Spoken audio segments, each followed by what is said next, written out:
The train station outside was black, and the train window had frost on it. End of the line, or almost.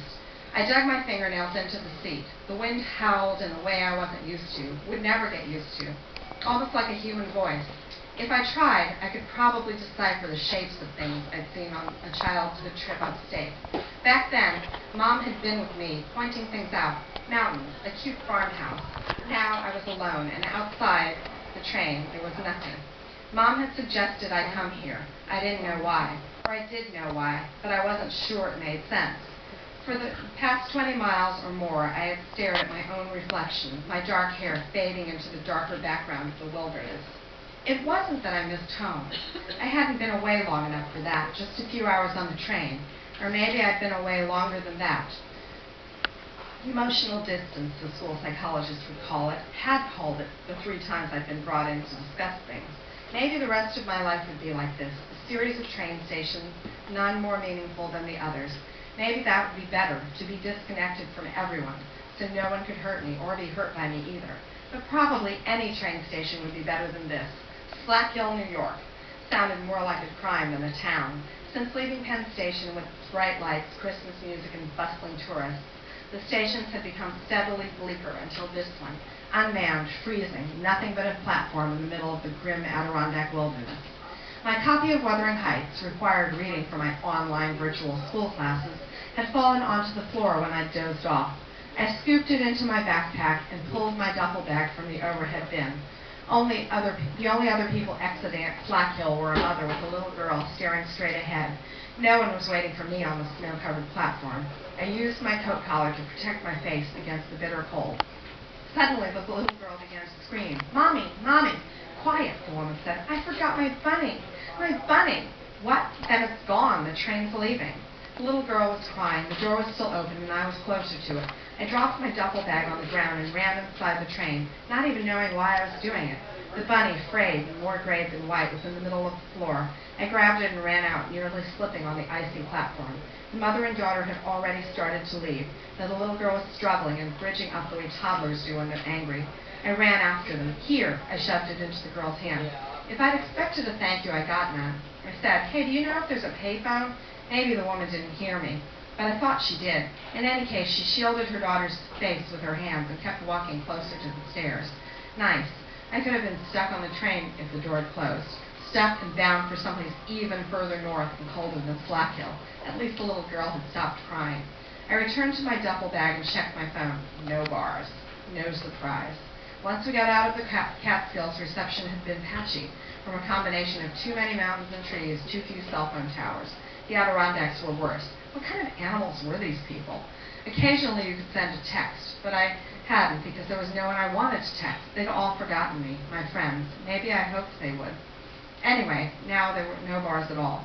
But cell phones were a necessity of life, especially when someone was supposed to pick you up at a train station at midnight in the middle of nowhere. I had a name, Celeste Greenwood, the mother of my mom's childhood friend, and a phone number. Without a phone to call from, though, these facts were useless. Tomorrow's commuters, if there even were any, would be greeted by the pathetic sight of my preserved frozen body when they arrived the next morning. I tried the number anyway. Sure enough, the phone flashed, no service. The sound of the train's wheels echoed in my head, the lights getting smaller in the distance as it sped away, blending with way too many stars, which would have been pretty if it hadn't been so lonely. There was nothing here, no lights or people, only darkness and stars, and one train platform in the wilderness. I shivered and looked for a payphone. "You Wyatt?" a voice asked. I started. The guy, if it was a guy under all the layers of coats and scarves, had sneaked up on me, making me once again consider my mortality in this place.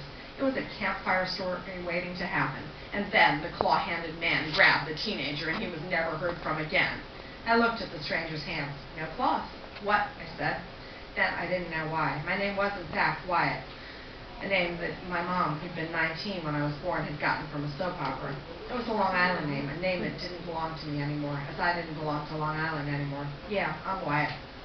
The guy was tall, taller than me, even though I was 6 feet.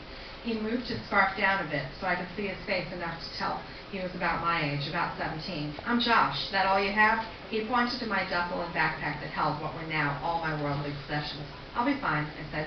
"Don't be sure. It gets cold here. Much colder than in Long Island." He said Long Island with the same scorn people in Long Island used to talk about the sticks. As if on cue, I shivered again. There's always online shopping. I cursed my teeth for chattering. I looked like a wuss. If old Lady Greenwood even has the internet. He gestured for me to follow him. The platform was slippery. I had to step carefully, so for a minute we didn't talk. How old is she? I finally asked. Josh shrugged. 100 or so. I didn't know she knew anyone. We live up the road from her, and my mother makes me check on her sometimes. She says it's to be neighborly, but really, I think it's to make sure she hasn't dropped dead. Around here, they might not notice for months. He laughed. I laughed too, even though I didn't think it was all that funny. A chill wind whisked down the tracks. Anyway, I've never seen anyone around here, Claire. We reached the staircase. It was even icy within the platform, and I struggled to pull the duffel bag down it. I slid and grabbed the railing. Stupid. Josh could see I obviously didn't have any experience with the elements. He just waited, watching me beside a beat-up red pickup. I walked to that no easier. We didn't speak again until I reached it. Josh had left it running until my teeth had stopped chattering. My mom was friends with her daughter, I said. Silence. We pulled onto the road that was nothing but pine trees, no gas stations, nothing else in sight. Finally, Josh said, I heard she had a daughter who disappeared. My mother said something similar, that Danielle had gone wild, apparently, after my mother's family moved to Long Island. Then she disappeared, probably ran away. Yeah, my mother told me something about that. She didn't really know what happened. Josh didn't answer, and the wind whipped through the trees. The night was moonless, black. Finally he said, Dunno, it happened a while ago. My dad says he doesn't remember much, except he said the police didn't look very hard when she disappeared. He figures the girl ran away. Lots of people do. That's understandable. How so? Awkward. Well, I mean, it doesn't seem real exciting here. Maybe she wanted to go to the city or something. So you think all we do is hang around at Stewart's all weekend? I knew Stewart's was like 7-Eleven, and if I'd thought about it, that would have been what I thought. But I said, no, of course not. He grinned. Now that it was warm, I could see his face, the sort of goofy face that suited the jock he obviously was. He looked like the type of guy I'd have hung with at home. Actually, that is sort of what we do on weekends. I was just messing with you. I laughed, nervously. Oh, okay. You should come sometimes. It might not be much, but it's all we got. I nodded. Maybe so. I thought about what he'd said. Lots of people do. Do what? Run away? Or disappear? How many people does lots? Are you starting school here after vacation, Josh asked. No, I'm taking these online classes, so I guess she'll have to get internet. The questions hung between us. Why had I moved? Why here? Why wasn't I going to school? I huddled in my coat, willing my teeth to chatter, letting the cold serve as an excuse for why I wasn't volunteering the information. But Josh wasn't asking, and for that I was glad. I wasn't sure whether I wanted to get involved with people here. New people I'd only disappoint. The creepy old lady and her missing daughter, who my mom said probably ended up in a ditch, they sounded more my speed. We drove in silence another mile or so. At one point, I checked Josh's speedometer. He was going 90. No one noticed or cared. That seemed to describe a lot of things around here. Finally, he slowed at a mailbox with no name on it, just the number 18. He turned and drove down a private drive that was maybe another quarter-mile long. At the end of it was a house, 2 stories high with dark windows.